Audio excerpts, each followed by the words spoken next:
Bienvenue chez C'est Maman qui cuisine. On se retrouve aujourd'hui pour notre première vidéo challenge, une vidéo par jour.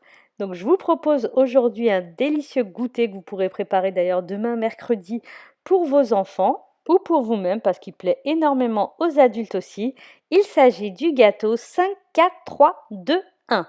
Une très ancienne recette qui avait été partagée par la marque Tupperware que je vous partage aujourd'hui et qui est ultra simple, vous n'avez même pas besoin de mesurer quoi que ce soit. C'est un gâteau à la fois moelleux, fruité, avec une petite touche caramélisée et craquante. Vous m'en direz des nouvelles.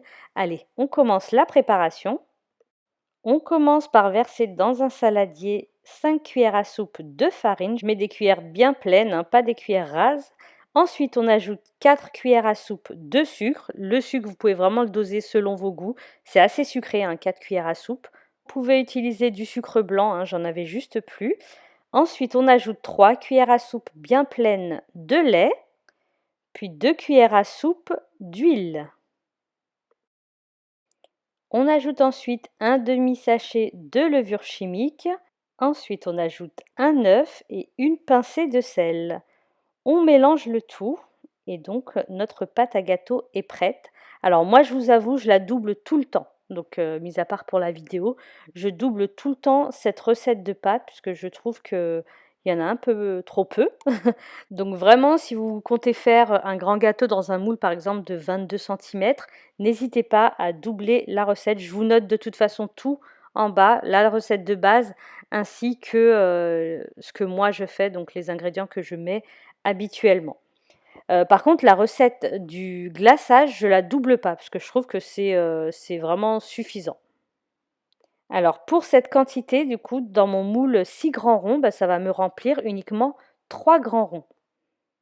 Donc je vais mettre à chaque fois 3-4 cuillères à soupe, bon, sachant que c'est une préparation qui va gonfler de toute façon.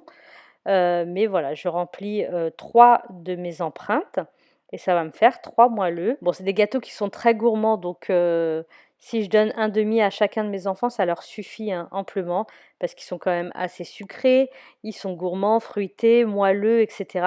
Donc c'est suffisant pour eux.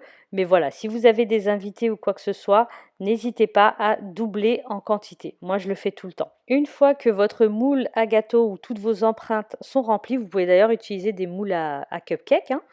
Donc ensuite, on va ajouter le fruit de notre choix. Donc là, j'avais des ananas en sirop, en conserve, donc j'ai utilisé les ananas. Mais j'ai déjà fait à la poire, aux pommes, aux framboises surgelées. Enfin, vraiment, vous pouvez mettre le fruit de votre choix. L'ananas, je trouve ça top dans des gâteaux parce que c'est tellement fondant, tellement bon. Donc voilà, aujourd'hui, j'ai utilisé les ananas et ça va partir au four à 180 degrés pendant 15 minutes environ. Et pendant la cuisson du gâteau, je vais préparer le fameux glaçage qui donne vraiment une touche bien caramélisée, bien craquante et très gourmande à ce gâteau. Donc on va faire fondre notre beurre. Une fois qu'il a bien fondu, j'éteins le feu et j'ajoute ensuite le sucre.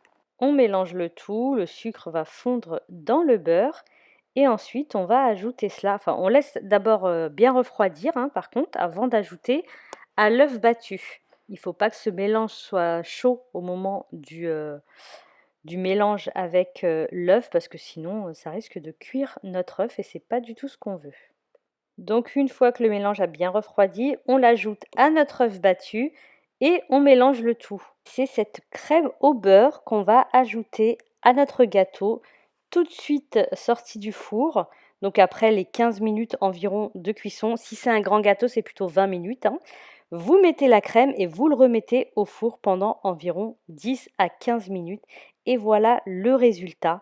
On a vraiment cette belle touche craquante, caramélisée sur notre gâteau. C'est franchement un délice. Ça ajoute vraiment une touche très gourmande à notre moelleux.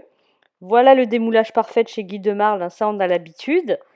Et ensuite, donc je vais ajouter, comme c'est un gâteau à l'ananas, je vais ajouter un petit peu de noix de coco. J'aime beaucoup le combo ananas-noix de coco. Et on n'a plus qu'à déguster. Et l'avantage avec ce gâteau, c'est qu'il se mange aussi bien tiède que froid. C'est franchement super bon et comme vous avez pu le constater, hyper rapide à préparer. Franchement, la préparation de la crème prend à peine 5 minutes, la préparation du gâteau 5 minutes également. Donc voilà, mis à part la cuisson qui dure, on va dire au total 30 minutes, c'est vraiment très, très, très rapide. Donc je vous invite vraiment à tester la recette pour vos enfants, pour vos invités et surtout pour vous-même. N'hésitez pas à tester la recette et à me laisser votre avis en commentaire et votre avis sur la vidéo également. Et je vous dis à demain pour une nouvelle vidéo.